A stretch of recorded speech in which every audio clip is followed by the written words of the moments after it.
34º Congreso Nacional de Medicina General y Social. Germán Enrique Reyes Forero.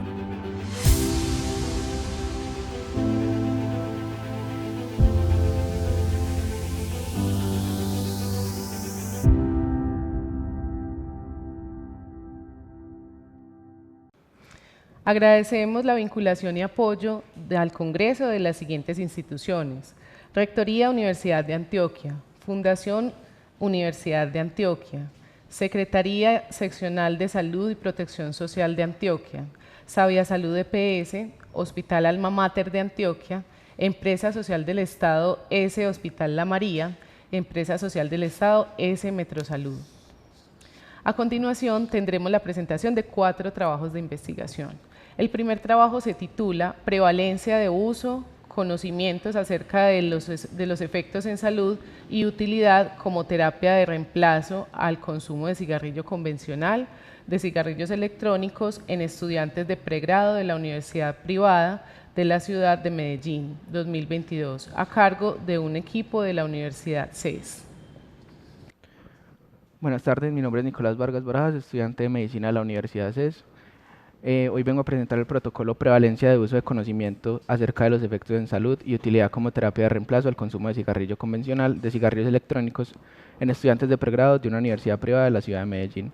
Nuestras asesoras del proyecto fueron la doctora Juliana Marcela Cayo García y la doctora María Ausley Garzón Duque.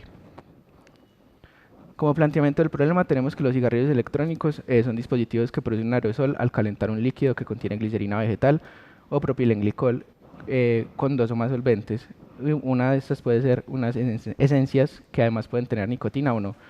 El problema con esto es que hay una percepción de inocuidad por desconocimiento de los efectos adversos que pueden causar estos dispositivos, y en Colombia solo se han registrado estudios que informan acerca de la prevalencia como por los lados y la regulación de estos dispositivos, mientras que en Antioquia no se han encontrado como tal estudios sobre estos dispositivos. Nuestra pregunta de investigación es cuál es la prevalencia de uso de conocimiento acerca de los efectos en salud y la utilidad como terapia de reemplazo al consumo de cigarrillo convencional de los cigarrillos electrónicos en estudiantes de pregrado de una universidad privada de la ciudad de Medellín. Como marco teórico, en el esquema hay las características de los componentes principales de estos dispositivos y tenemos que se dividen en 4 categorías, o 4 generaciones más bien. Primera generación, segunda, tercera y cuarta, que dependen también de si son recargables o no y de qué tanto se asemejan a un cigarrillo convencional. Como tal, se han descrito efectos en salud como que la toxicidad cardiovascular, efectos en embarazo principalmente asociados con esencias con nicotina, y la toxicidad respiratoria asociada a una lesión pulmonar aguda ya descrita como el CELEVALI. Con respecto a la cesación del consumo, los cigarrillos electrónicos surgen para apoyar la cesación como primera medida. Sin embargo, pues hay muchos estudios en los que no se consideran como tal o no está descrito realmente que sí apoyen a la cesación del consumo, y más bien favorecen el consumo dual de estos dispositivos junto con el cigarrillo convencional. Como epidemiología, en Colombia se realizó un estudio en 2016 del consumo de drogas en la población universitaria, en donde se incluyeron los cigarrillos electrónicos, y se halló la prevalencia del 16.1% en la población universitaria, siendo más común el consumo en hombres.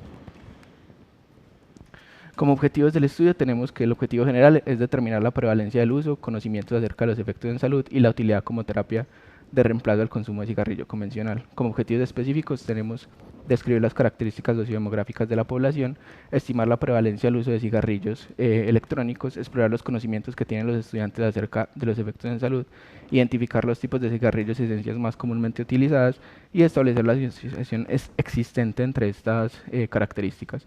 Como metodología es un estudio exploratorio transversal con intención analítica de fuente primaria.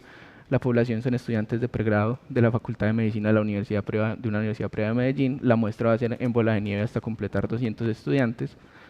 Los criterios de inclusión y criterios de exclusión están en la presentación, y hay algunas de las variables que se usan como tal.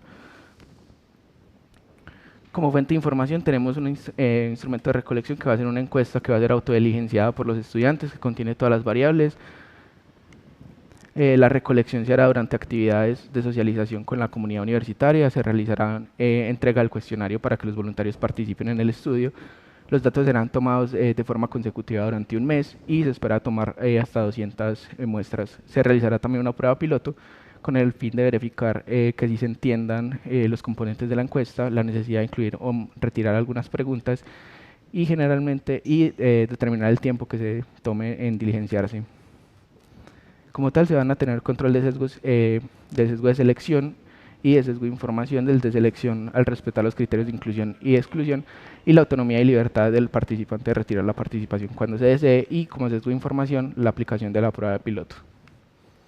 El procesamiento de la información se realizará una tabulación en bases de datos diseñada en Excel que luego será exportada al programa de RI-EPIDAT para realizar los análisis descriptivos y relacionarse. Los primeros objetivos del estudio tienen un alcance descriptivo, entonces la prevalencia del cigarrillo electrónico, que será la variante dependiente, y esa variable será utilizada en los análisis posteriores para realizar los cruces con otras variables cualitativas.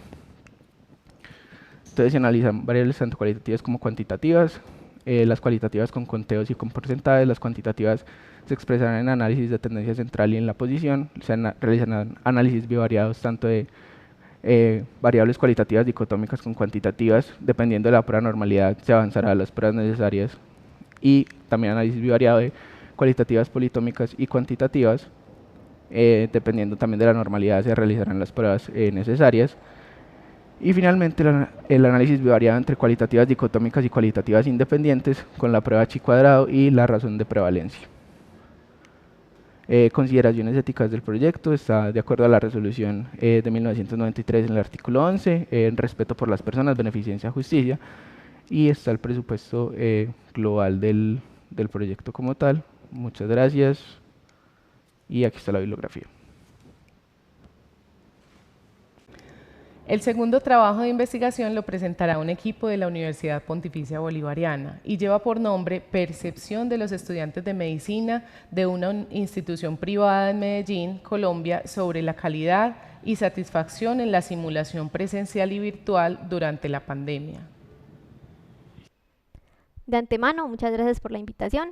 Hoy, para entrar en contexto, vamos a hablar un poco de la simulación como una metodología que se ha ido implementando cada vez más en el ámbito académico, sobre todo cuando hablamos de medicina, cuyo objetivo realmente va a ser preparar al estudiante para su futuro clínico, mediante situaciones simuladas que le permitan experimentar situaciones muy similares a las que va a experimentar en la realidad. Esta práctica va a permitir facilidades por la forma en la que puede ser repetitiva, flexible y los estudiantes pueden equivocarse sin tener problemas y sin comprometer la seguridad del paciente. La metodología de la simulación va a permitir acelerar y afianzar el proceso de aprendizaje de los estudiantes, pues los va a familiarizar cada vez más con los contextos clínicos de los pacientes. Además, va a fortalecer los conocimientos de los estudiantes en las prácticas. Debido a la pandemia, se presentaron grandes desafíos académicos en todas las universidades, donde los estudiantes no podían ir a sus prácticas presenciales y las universidades debieron hacer un reorganizamiento de las clases para poder empezar a explicar la simulación virtual. Ese es el objetivo que realmente queremos mostrar en el proyecto. Cómo fue la percepción y satisfacción de los estudiantes que tuvieron las prácticas de manera presencial antes de la pandemia y que también tuvieron las prácticas virtuales durante la pandemia. El proyecto realmente fue un estudio transversal analítico donde se implementó una encuesta a los estudiantes que hicieron esas prácticas y se les hicieron una serie de preguntas por Google Forms donde ellos debían responder y se hizo como un esquema de las características sociodemográficas que tenían los estudiantes, cómo ellos referían que habían adquirido los conocimientos blandos y los conocimientos teóricos que tenían que adquirir para su semestre indicado y cómo fue como la calidad y satisfacción que ellos tuvieron al terminar ambas modalidades. Los resultados que tuvimos primero fue esta tabla donde están la distribución de los estudiantes como las características sociodemográficas y académicas. Esta tabla que muestra la percepción que realmente tienen los estudiantes en la simulación, donde ellos mostraban que realmente durante la práctica presencial ellos se sentían más seguros, se sentían que habían afianzado más esos conocimientos y se sentían más listos para poder salir a atender a un paciente. En algún momento ellos refieren que durante las prácticas virtuales sí hubo un momento y una práctica en la que se sintieron mejor cuando eran virtuales, que fue en la de dosis y medicamentos, donde refieren que los docentes tuvieron una forma más práctica y más amigable de explicarles. Con respecto a los resultados y las conclusiones que tuvimos, en general, los estudiantes, como era algo que nosotros prevíamos y cuando hicimos el análisis de las investigaciones previas, nos dimos cuenta que los estudiantes prefieren las simulaciones presenciales y que realmente sienten que así es como afianzan más el conocimiento. Pero muchos realmente dicen que la simulación virtual llegó para quedarse y que realmente deberíamos seguirla implementando para facilitar el conocimiento. Agradecemos a los equipos de investigación de la Universidad CES, de la Universidad Pontificia Bolivariana, de la Fundación Universitaria San Martín y de la Universidad de Antioquia por compartir con todos nosotros sus conocimientos y algunas de las investigaciones que vienen desarrollando.